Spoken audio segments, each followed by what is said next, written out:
Are you terrified of picking up the phone? Does the thought of cold calling sound dreadful? Well, you're not alone. Most real estate agents avoid cold calling because they fear rejection. For 29 years, I have helped thousands of agents overcome this exact hurdle. So if you're ready to get over the fear of cold calling and start dominating your market, this video is your wake-up call. I'm going to give you the exact steps to rewire your brain for sales mastery and start looking at cold calling as actually something fun and easy. And that is going to make you a fortune in real estate. The first thing that you need to understand is your fear of cold calling is completely normal. Trust me, everyone has these fears, especially if you are a new agent or even if you've been in real estate for a while, but you've never cold called. I had those fears when I was in real estate, even after I was selling 100 homes a year. In the beginning, I was afraid of not being able to do it at all. And after I was selling 100 homes a year, I was afraid of not being able to do it again. And so now that we understand this is completely normal, I want to help you understand the science behind fear so you could actually overcome it. Think about this.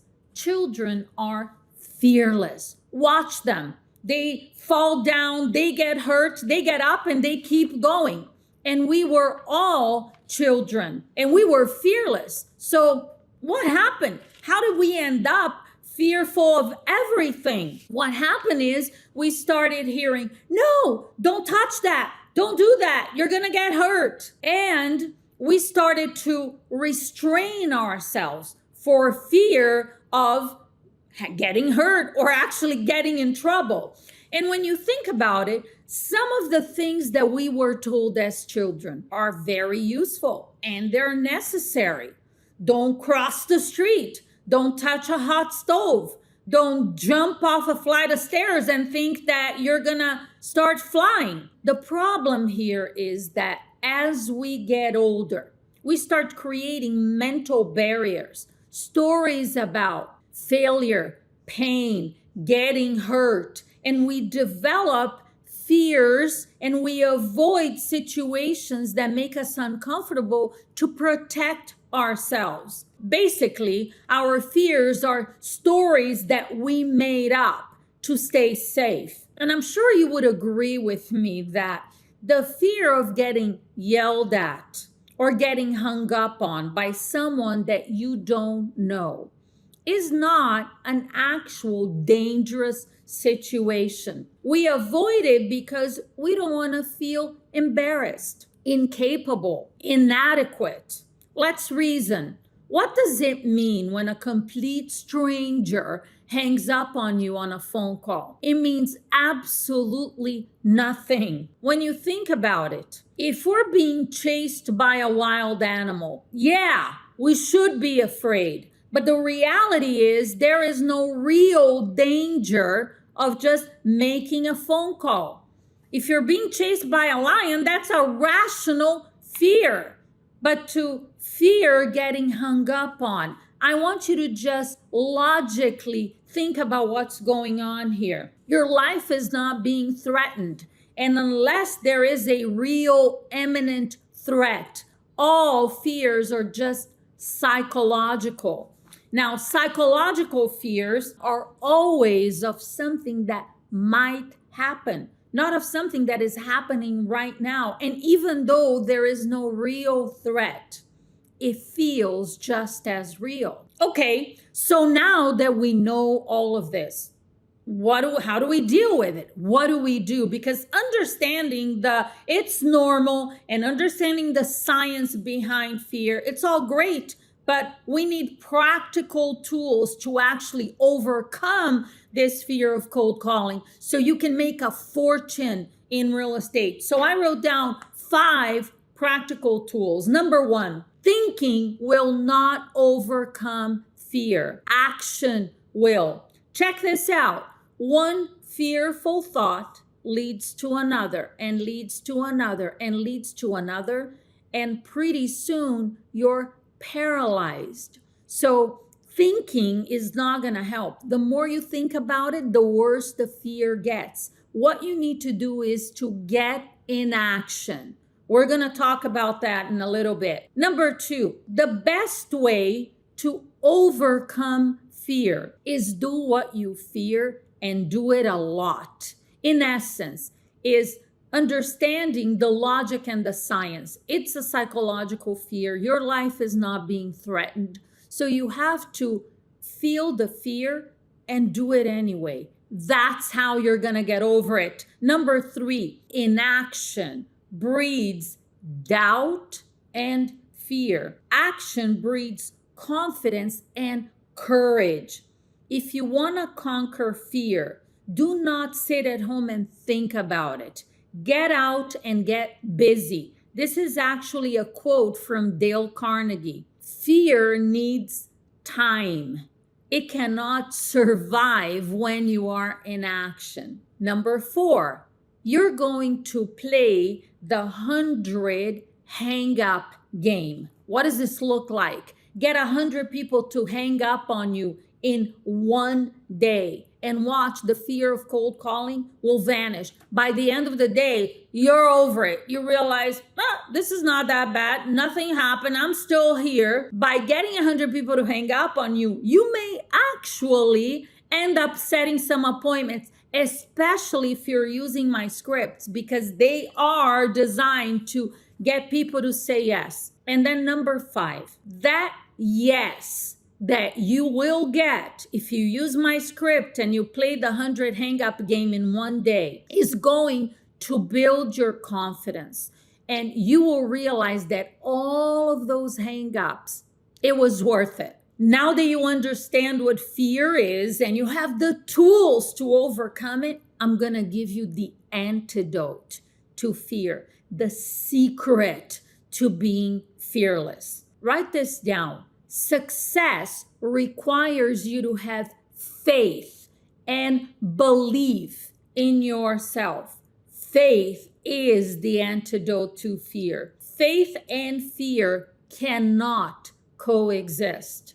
You have to choose one or the other. Let's understand how to develop faith. What is it? And how do I become this person who believes in myself and what I'm doing? Faith is the art of believing in what you cannot see. Fear is faith that something bad is going to happen. Both faith and fear require you to believe in something you cannot see.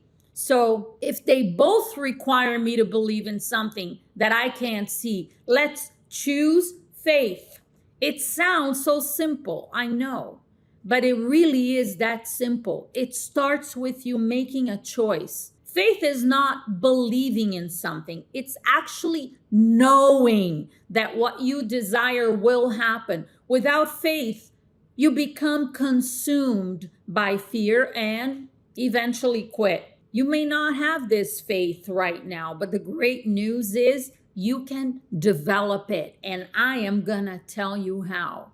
The how is exactly the same way that we all developed those fears as we were growing up, by consistent repetition. One of my favorite books on mindset is Think and Grow Rich by Napoleon Hill. Highly recommended. This book has an entire chapter on faith. And I'm going to give you some excerpts from the book. Number 1, merely wanting something isn't enough. You must believe you can have it.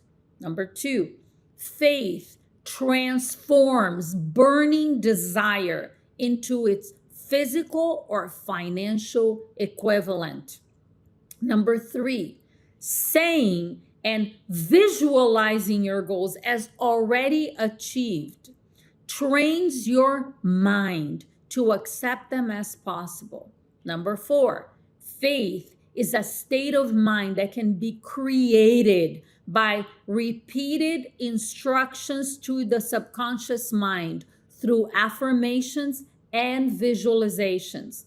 Number 5, you develop faith through telling yourself positive statements until you believe them deeply. This is the only method of voluntary development of the emotion of faith. Number 6, the subconscious mind will translate into reality a thought driven by fear just as readily as it will translate into reality a thought driven by courage and faith. And number 7, replacing negative thoughts with faith-based affirmations builds mental resilience. Now I'm going to give you 3 affirmations that you will repeat to yourself and visualize every hour on the hour. It's just 3 of them, so this will take you a couple of minutes and it will change your life. Number 1, I am worthy of massive success and I act with unstoppable conviction every day. Ooh, love that. Number 2, every day, in every way, I am becoming more confident, more focused, and more successful. Number 3, I am a magnet for opportunities and wealth. I attract success naturally because I have absolute faith and belief in myself. This is powerful stuff. I actually just wrote these down for this video. I'm adopting them. I'm going to do this every hour on the hour myself. And when you do it, within just a few days, you're going to start to feel differently. Even after understanding the science of fear and having the tools to overcome them, the truth is fear are still gonna pop up every now and then. So now I'm gonna give you tools to manage it when it comes up. I wrote down 4 tools for you. Number 1, understand that you are in the business of rejection. You're in real estate and this is a sales job. And the truth is, more rejection equals more listings. Everyone gets hung up on, myself included. By my 4th year in real estate, again, I was already selling 100 homes a year and I was really good at cold calling. And out of 20 conversations I had, I was able to set 1 listing appointment. What does that mean? That 19 people hung up on me. And that is actually when you're really good at what you're doing. So getting no's and getting hung up on is completely normal. And when you accept that you are in the business of rejection, you will make a fortune in this business. Number 2, this is a quote by Tony Robbins. If you can handle rejection, you'll be able to get everything that you want. It's worth the effort to develop rejection resilience. It's your superpower. That last little piece is not part of his quote. It's actually what I'm saying to you. Rejection resilience. When you develop it, it's going to be your superpower. Number 3, use this prospecting affirmation. Every no gets me closer to a yes. It's exactly how it works. And number 4, have more fear of being broke than making cold calls. Having the confidence to cold call and handle rejection is one of the biggest steps in becoming a top listing agent. But it doesn't mean anything if you don't know how to handle objections. So check out this video where I'm going to show you how to overcome objections on the phone step by step. And if you are ready to join a powerful community of agents that are cold calling and taking listings regularly, check out the link to SalesX training in the description of this video.